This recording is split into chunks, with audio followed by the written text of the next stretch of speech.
In today's video, I'm going to teach you how to download folders from Dropbox. If you've got an entire project living in the cloud and you need it back on your computer, this quick walkthrough using Google Chrome will make the process simple and stress-free. Start by opening Dropbox in your browser and navigating to the folder you want to bring down. You'll see a small checkbox just to the left of the folder name. Click that checkbox to select the folder. This tells Dropbox exactly which folder you want to download, and it also unlocks the controls you need. Once the folder is selected, a blue action bar will appear across the top of the page. Look for the download option in that bar and click it. The moment you do, Dropbox begins preparing your folder for download by compressing everything into a single file. This is automatic, and it's designed to make large collections of files easier to move. You might see a brief preparing message as it bundles things up, especially if the folder contains a lot of files.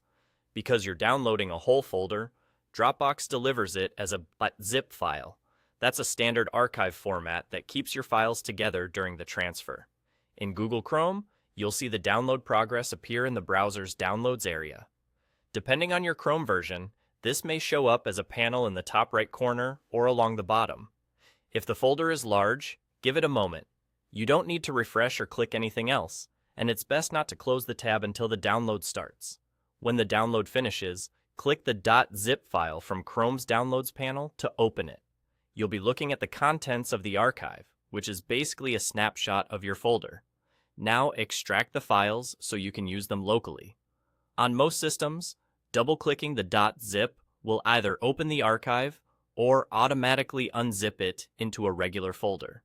If your computer asks where to put the extracted files, choose a convenient spot like your desktop or the Documents folder so you can find them quickly.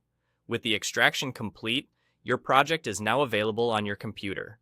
Open the newly created folder and work with your files just like any other local files, no internet required. If you want to keep a tidy workspace, you can archive or delete the original zip after confirming everything extracted correctly. And that's it.